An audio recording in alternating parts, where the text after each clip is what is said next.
Hello everybody, this is Backblast. Here I am again on Planet Zoo, and it's Chester Zoo time again.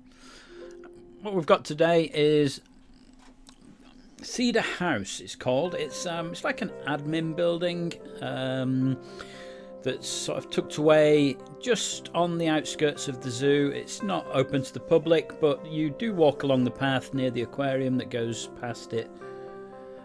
Sometimes they have displays outside. I think recently there's been one on the history of the zoo and that sort of thing. So I'm not going to be chatting all the way through this. I think that most of the build is pretty self-explanatory.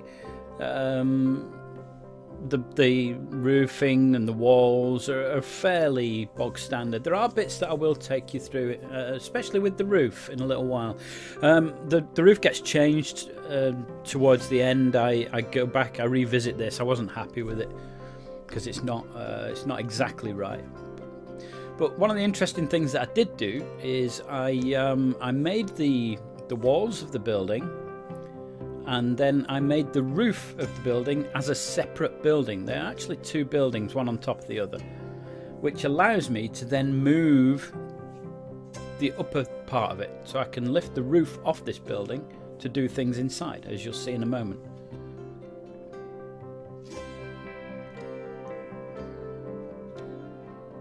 Like that.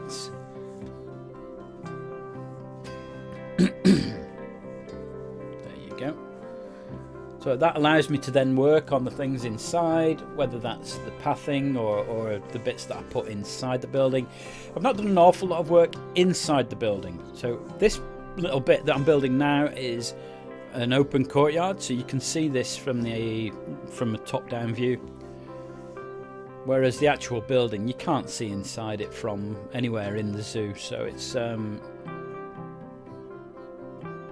not worth actually trying to build anything, and I honestly don't know what's inside anyway. So again, quite limited with the photographs, which it's becoming a theme now. I think that most of the things that are well photographed in the zoo, well documented, are already built, and what I've got left is the ones that are on the periphery. So I had some outside photos of this building. Obviously Google Maps is a great help. Bing Maps as well was very good this time. Quite a lot of information from there. So this area, it's a gravel area. There's 3 pathways come off the central circle. So what I've done is I've put some coolers underneath and made it into ice or snow. So once there's power source, you'll see that it all goes white again, so it's like white gravel. There's an interesting rhinoceros in there, 2 colours, blue and yellow. It took me a little while to work out where he is exactly. I've got my orientation wrong on the top-down view, and I need to just alter it. I took the opportunity of putting some buildings inside here, so lots of staff huts, a keeper's hut, a quarantine I think is in there as well, and I think there's a power supply in there, even though there's another power supply out in the car park, which the car park is built 70%-ish. There are some more buildings in the car park. I don't know whether I'll be able to get photographs of those. But you'll certainly, at the end of the video, when I go back and revisit what I've done, so you can get like a flyby type of thing going on at the end. It shows the car park a bit better, and it shows the generator that's sat in there very briefly. It flies by.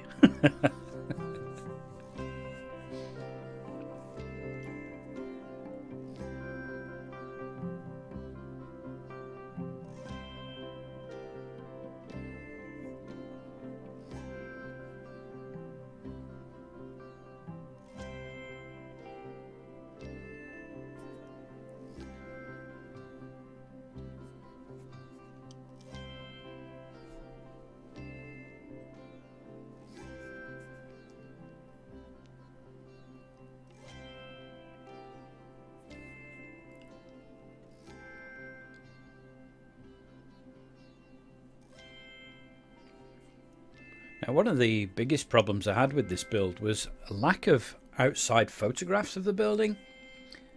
So, although I've got a picture of about this angle, so I can see the windows and the door on one side of the little courtyard, I don't have pictures of the outside of the building, apart from maybe 2 of the entrance. This is me revisiting part of the roof. I do this twice. So I've got some eaves on there that are hanging down, and I didn't like them, and I don't like the top bit either. That's too steep an angle. And there is a kind of overhang of the roof as well that these blocks here cover up, so there isn't a gap underneath. There you go, just getting the height right so it sits exactly on it.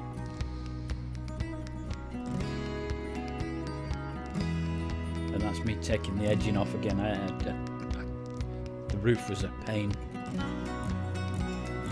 But overall, I enjoyed the build. It was it took me a long time, which is why we didn't get a video last week. This is I'm going to say it's 2 weeks work. It's not 2 weeks work. It's 2 weeks worth of effort. It wasn't a build that I felt was ready for last week, and I was still recording it midway through last week. So hence no video last week. Or certainly no Chester Zoo video.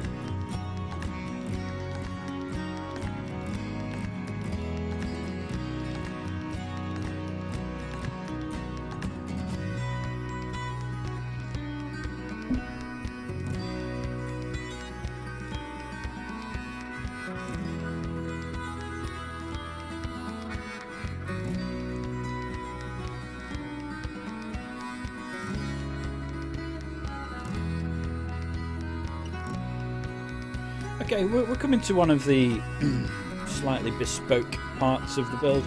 Most of the build is standard blocks, standard roof, but we needed to build this big window, which is on the entrance, which is a difficult thing to do because it gives you the tools to build a sloped roof, but then doesn't give you any pointed glass pieces apart from big ones like that, and they just don't fit in properly. So I had to sort of make it look as though there was glass there.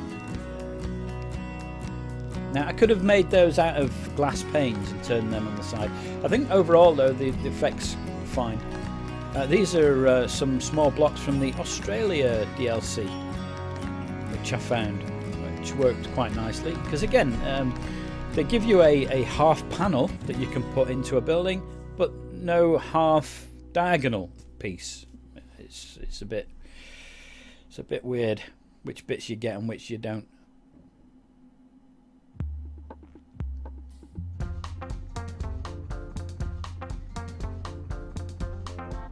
So I'm putting the windows in here.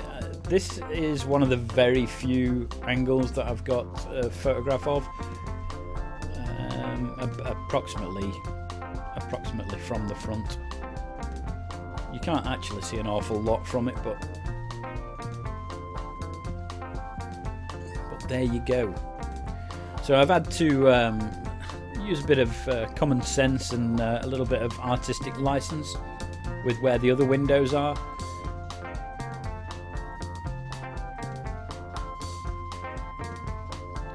The roof's got some solar panels on, so again we're going to get some custom built solar panels here.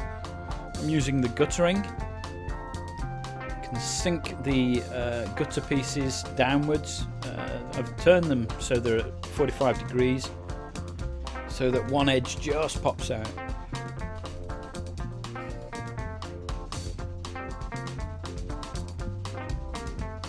And the back piece is just one of the plastic squares that you get.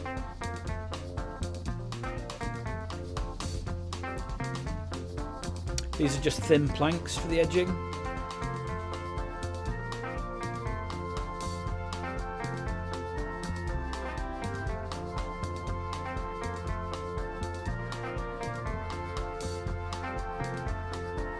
go, a solar panel. Pretty much, anyway. And once you've got one, make it into a blueprint, and then you can put multiple ones down.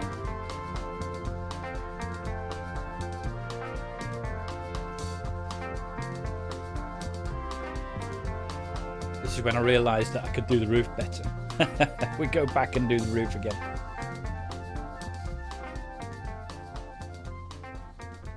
Not all of it, just the top.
So, as I said, I put some buildings inside of this building in order to allow the staff to use the building.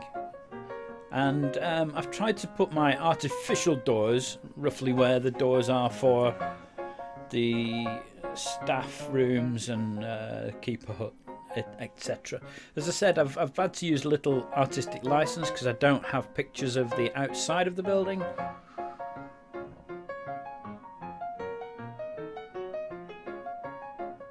So based on the very few photographs I have got, I've had to decide roughly where there's a door and roughly where there's some windows and whatnot. So the best bit of the build for me was this outdoor part. It was fun to do, and it's a nice effect when it's finished. As I said, the car park is about 3/4 finished. It's not 100% finished. There are more buildings in between this building and the Jaguar house. And I don't know what that is, whether it's a vet centre or whether it's somewhere where they prep food, or I honestly don't know. But I'm going to see if I can get some sort of photographs of the outside of the buildings. And then when I do that, I'll finish the car park. So these are just lights. I've used a white pole for the light and then just covered the bottom part of it with a wooden beam. Gives a nice effect. And this is the parking area. I like the little curbing that we've put in there. It's temple pieces from the South African DLC.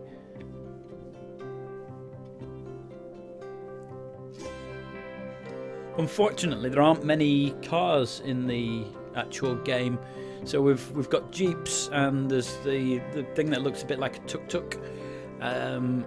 So for cars, I was a bit limited for the car park. I could probably do a bespoke vehicle, and I might look into that. But it seems like a lot of work for not much gain. You know, I've got a lot of work to do with the zoo already. I don't want to be making extra work for myself really by trying to design a car and put that in. Although I think, you know, once I've done it, I'll blueprint it and I'll have it then for other builds and whatnot.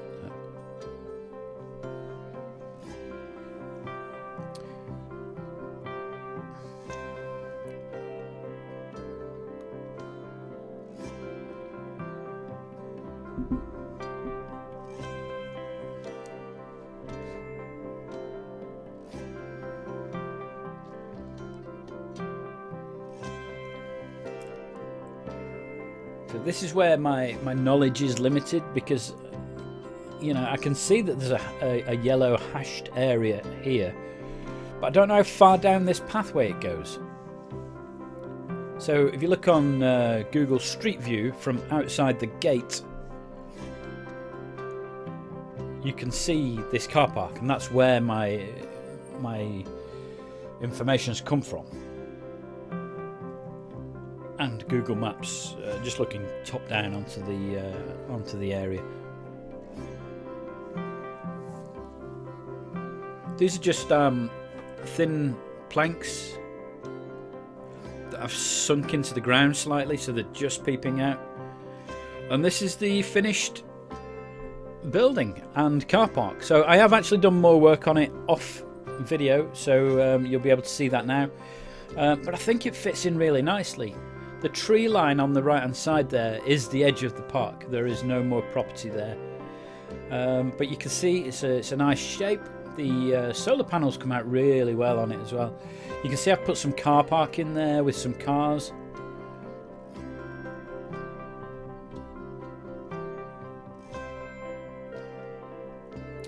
And you can see how it fits in with the realm of the red ape there. Now the rest of the car park isn't finished, and in fact there's quite a bit of work to do on this bit that you can see. It needs marking the spaces out, and a few other little bits. A few more plants need to go in as well. You can see the interior of the square there with the gravel and the paths, how the gravel now looks like it's white gravel. That's just by making the ground into snow, putting a few coolers in there. But I think it looks really nice. I think it's a really good addition to the zoo. I am really pleased with the build. And I just like the way it's turned out. It's pretty good. It'd be nice if I had a few more photos of the building. I'd be able to get the windows and doors done better than they are at the moment. They're sort of randomly placed on the front and sides, because I just don't have the photographs to back up the actual build. And this is where we struggled for cars. There's the generator that's out in the car park. Everybody drives a Jeep. There's the front and the car park looking rather nicely there. And that's it. I hope you enjoyed it. My name's Backblast. I'll catch you next time.